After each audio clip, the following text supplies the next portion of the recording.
Hey everybody, welcome to Obscurities and Miniatures. It's Friday once more, which means we're bringing to you yet another obscurity in literature. Although I'm not sure if this really qualifies as super obscure. Maybe to the non-manga reading fans, I guess, or those not familiar with the author. The author in question is Junji Ito. This is his latest work that's been translated into English, Censor. And as far as I can tell, it is the first of his works that very much is operating in the realm of cosmic horror.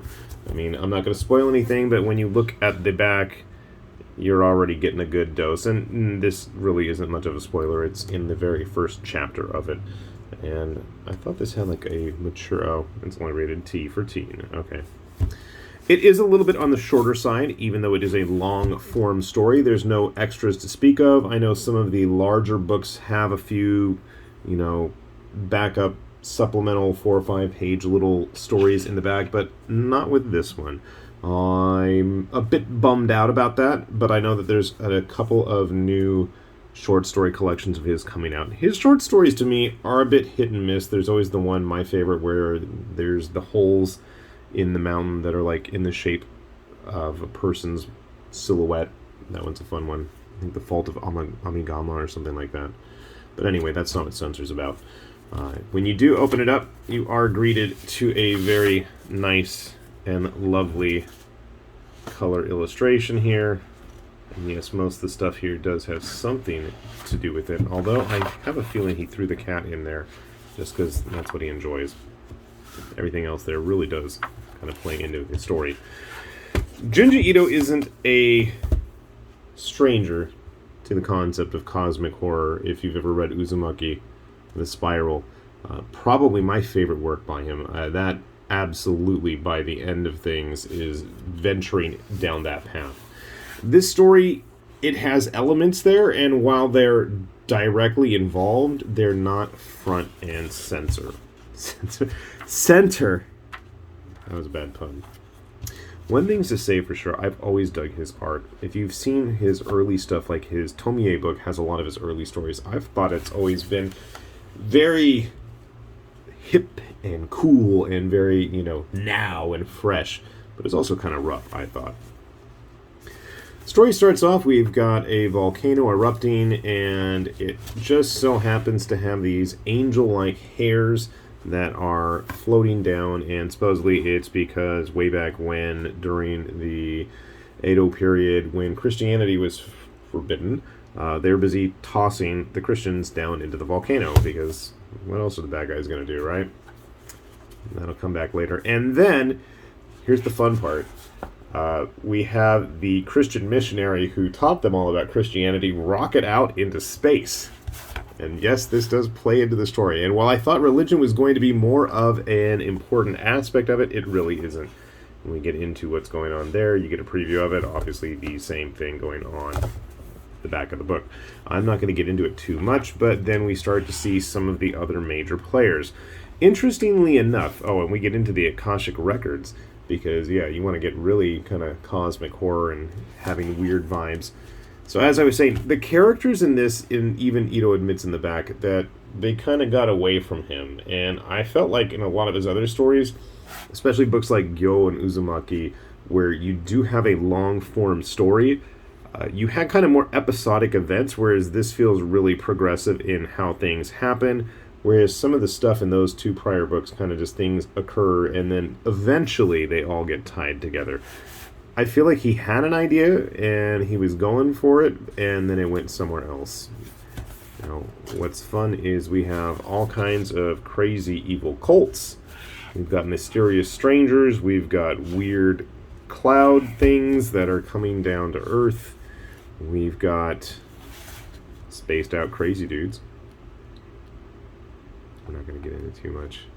I don't want to spoil any of it.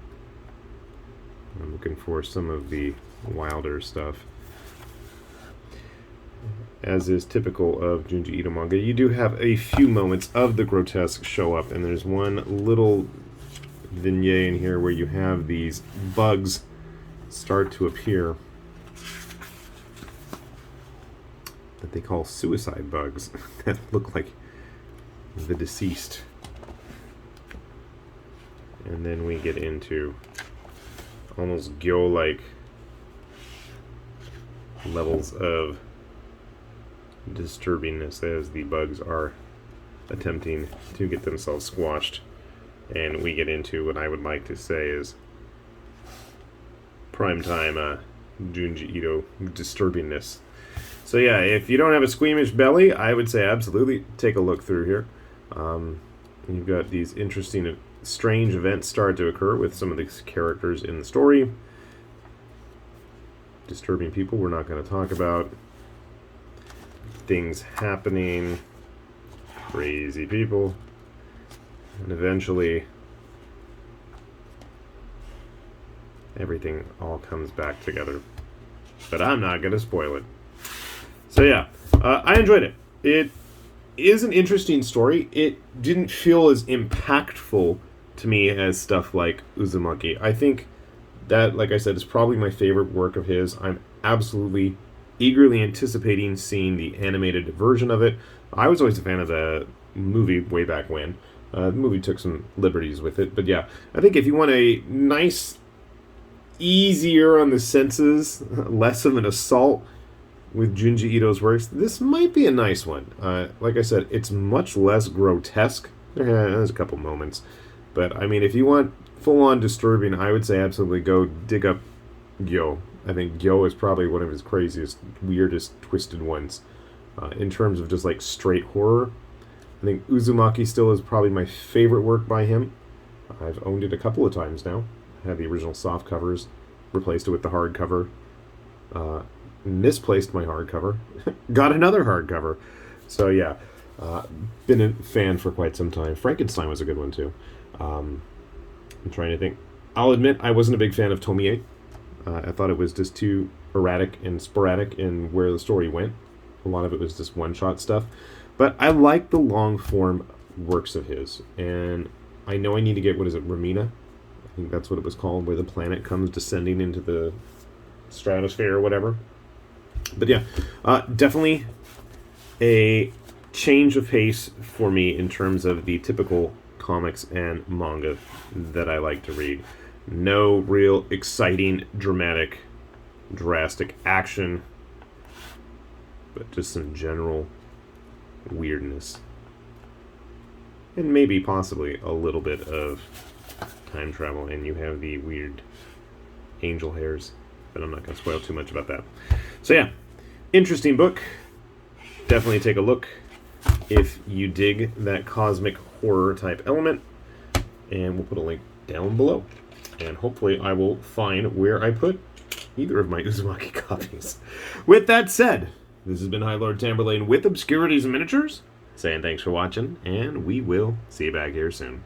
Bye-bye.